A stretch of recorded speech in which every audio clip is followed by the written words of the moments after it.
When people imagine the birth of the United States, the story usually feels clean and heroic. The imagery is familiar: defiance in Boston Harbor, eloquent words penned in Philadelphia, and ragged soldiers standing up to the most powerful empire on earth. What rarely makes it into that picture is the financial wreckage that nearly destroyed the revolution from the inside. Long before America became a nation of banks, bonds, and balance sheets, it almost collapsed under the weight of its own money, or more accurately, under the collapse of it. The American Revolution was not only a military struggle, it was also an economic experiment carried out under extreme pressure, with almost no margin for error. The colonies entered the war with no central treasury, no taxing authority, and no stockpile of precious metals. What they did have was urgency. They needed weapons, food, uniforms, and soldiers immediately.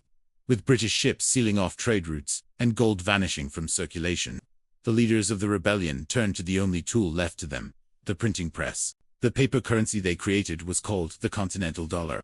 On paper, it promised real value, backed by future redemption in gold or silver.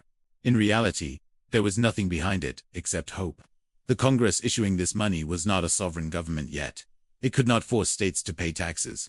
It could not guarantee repayment. The value of the currency depended entirely on faith that the revolution would succeed and that future Americans would honor the debt. At first, that faith held. People accepted the bills because rejecting them felt like rejecting independence itself. Merchants priced goods in paper. Soldiers were paid in it. The economy limped forward on belief rather than substance. But belief is fragile, especially in wartime. As expenses mounted and victory remained uncertain, Congress printed more and more money to cover the gap. The supply of paper exploded while the supply of goods shrank. Farms were understaffed, imports were blocked, and production collapsed. Prices began to rise quietly at first, then violently. What once bought a full meal soon barely bought a loaf of bread.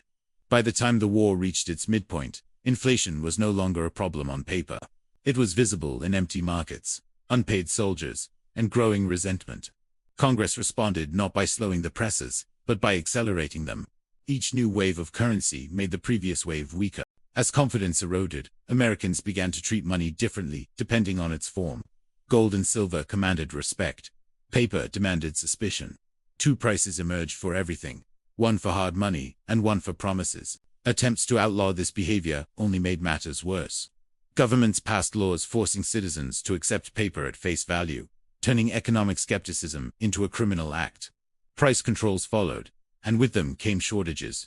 Farmers refused to sell. Goods vanished. Trade moved underground or into enemy hands. Ironically, British troops often ate better than American ones, not because Britain was more generous, but because it paid in currency people trusted. Desperation pushed some civilians to sell supplies to the enemy simply to survive. Meanwhile, the Continental Army froze, starved, and waited. Pay arrived late, if at all, and when it did, it arrived in money that lost value by the week. Morale cracked. Officers resigned. Enlisted men mutinied. The revolution began consuming itself. By the final years of the war, the Continental dollar was effectively dead. It had not declined gently. It had collapsed. What once circulated as currency became scrap paper, useful only for insulation or fire. The phrase "not worth a continental" entered common speech as shorthand for total worthlessness. Barter replaced money. Trade became clumsy and local. Running a coordinated war effort under these conditions bordered on impossible. Foreign intervention prevented total collapse. French gold and silver injected real value back into the system, temporarily reviving the army and stabilizing logistics. At the same time, a small group of financially literate leaders began to understand the true scale of the disaster. They realized that the problem was not British power, but American credibility. A nation that could not honor its promises could not survive. Rebuilding trust required sacrifice. Printing stopped. Credit was rebuilt slowly and painfully. New institutions emerged, designed explicitly to prevent a repeat of the catastrophe. The memory of worthless money shaped the political DNA of the country. It fueled suspicion of paper currency, centralized power, and unchecked authority. The Constitution itself bears the scars of that experience, embedding restrictions meant to prevent another monetary freefall. Yet the irony remains. The Continental dollar failed completely, but the nation survived. In some twisted way, the currency paid for independence by destroying itself. Its collapse transferred wealth, punished savers, rewarded gamblers, and inflicted long-lasting damage on ordinary people. But it also bought time. Time for alliances to form. Time for military victories to matter. Time for a fragile idea to harden into a permanent state. The modern US dollar, now the backbone of global finance, was born from that failure. Its strength is inseparable from the lesson learned when money died the first time. Trust, once broken, cannot be printed back into existence. It must be earned, protected, and defended. When you hold a dollar today, you are holding the descendant of a currency that once went to zero. Its survival was never guaranteed. The collapse of the Continental dollar stands as a warning etched into history.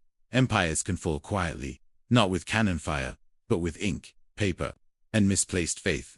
By the time the fighting slowed and the cannons fell silent, the United States faced a truth more frightening than British armies. Independence had been won on the battlefield, but the nation itself was financially hollow. Victory did not arrive with prosperity. It arrived with unpaid bills, shattered credit, and a population exhausted by years of economic chaos. The collapse of the continental currency did not end with the war. In many ways, it had only begun to reveal its full damage. The soldiers who returned home were not greeted as heroes in the way history often imagines. They came back to farms that had been neglected, shops that had closed, and families who had survived on scraps.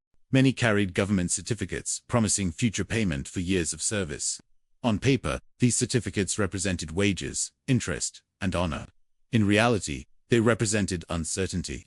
The government that issued them had no money, no reliable tax system, and no clear plan to pay them back.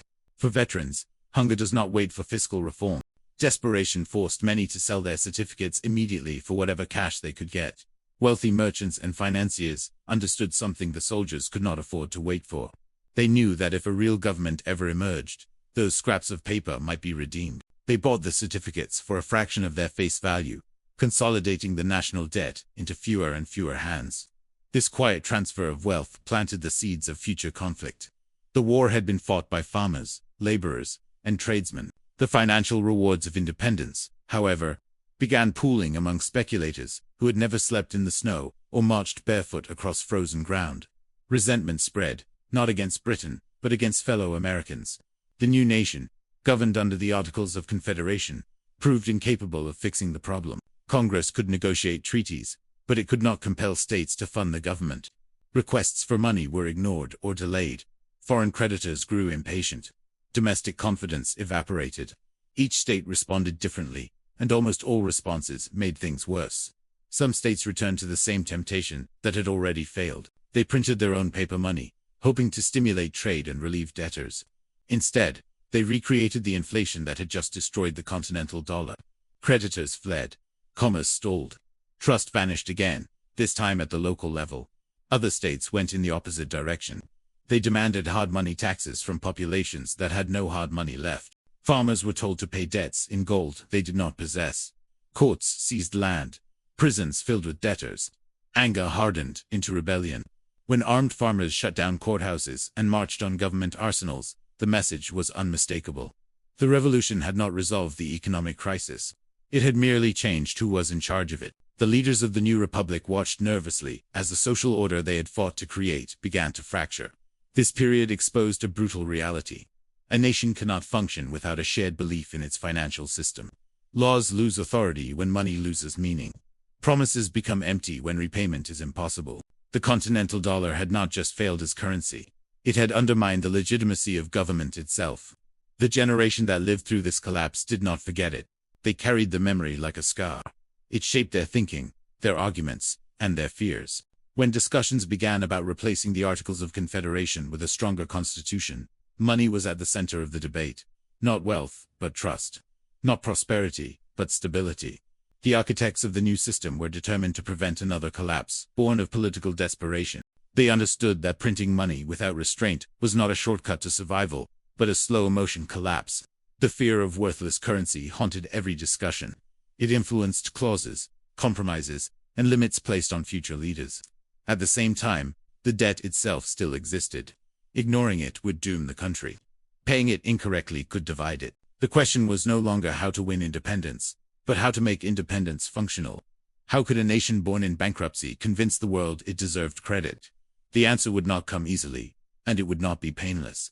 It would require hard choices that would anger many and reward a few. It would force the country to decide whether moral justice or financial credibility mattered more in the long run.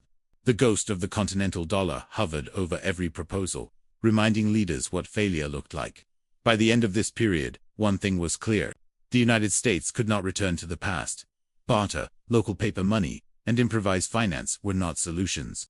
If the country wanted to survive, it needed a system strong enough to outlive war, politics, and human weakness. The collapse of its first currency had taught it what not to do. What remained unanswered was whether it could build something better without repeating the same mistakes in a new form. The final transformation was still ahead. The reckoning over debt, power, and trust had not yet reached its conclusion. In the last part, the United States would gamble its future on a bold financial vision, one that would permanently redefine money, authority, and the meaning of the dollar itself. The moment of decision arrived quietly, without cannon fire or marching armies. The war was over, but the question of survival remained unanswered. The United States stood at a crossroads, where ideals alone were no longer enough. Liberty had been won, yet liberty without financial order had proven dangerously fragile. The collapse of the Continental dollar had stripped away every illusion. If the nation was going to endure, it needed something stronger than passion. It needed credibility. That responsibility fell to a new generation of leaders who had watched the disaster unfold from the inside. They had seen soldiers paid in promises. They had watched savings evaporate. They had witnessed how quickly social order unraveled when money lost its meaning. Their solution was bold, controversial, and deeply divisive. But it was rooted in a single belief. The future of the United States depended on restoring trust. The plan that emerged was not about erasing the past, but about absorbing it. Old debts would not be ignored. They would be consolidated, formalized, and honored. This decision shocked many. It enraged veterans who had sold their certificates out of desperation. It enriched speculators who had gambled on redemption. But from a financial perspective, it sent a powerful signal. The United States would stand behind its obligations, no matter how painful the cost. This choice transformed debt from a symbol of failure into a foundation of stability. For the first time, American promises carried weight. Investors began to believe that the government would not escape responsibility through inflation or default. Credit returned. Capital flowed in. The chaos of the post-war years began to recede. At the same time, the dollar itself was reborn. No longer an abstract promise printed in desperation. It was tied to physical reality, defined by weight and metal, modeled on trusted foreign coins, and backed by a functioning government. The new dollar represented a deliberate rejection of the Continental experiment. It was a declaration that money would no longer be a weapon of survival, but a tool of order. The irony is impossible to ignore. The United States became financially stable not by forgetting its first currency, but by learning from its death. The collapse to zero was not erased from memory. It was embedded into law, policy, and culture. The fear of worthless money shaped political battles for generations. It fueled resistance to banks, suspicion of paper currency, and fierce debates over monetary power. And yet, despite all precautions, the lesson remains unfinished. Every era faces the same temptation that confronted the Continental Congress: the belief that urgency justifies shortcuts, and that printing value is easier than earning it.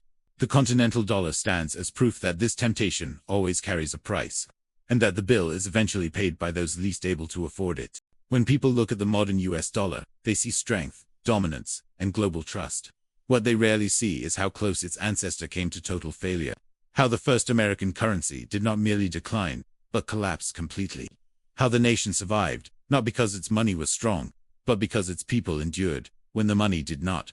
The soldiers who stayed in line without pay, the farmers who fed an army with nothing but promises in return, and the citizens who rebuilt a nation after watching their savings disappear, were the real backing of early American finance. Gold and silver came later. Stability came later. Trust came later. What existed first was sacrifice. The story of the dollar crashing to zero is not a warning about one specific moment in history. It is a reminder that money is ultimately a social contract. It works only as long as people believe it will. Once that belief breaks, no law, threat, or printing press can restore it overnight. The Continental dollar died so the modern dollar could live. Its failure carved the rules that still govern American finance today. And as long as those lessons are remembered, the collapse that nearly destroyed the United States will continue to serve a purpose far greater than the paper it was printed on. If history teaches anything, it is this: Nations are not destroyed when money weakens. They are destroyed when trust disappears. The United States learned that lesson at its birth, at the exact moment when its first dollar fell to zero. Hey everyone! If you enjoyed this video and want to stay updated with more insights on finance, make sure to subscribe to my channel, Financial Coin. And don't forget to hit that bell icon so you never miss our latest videos.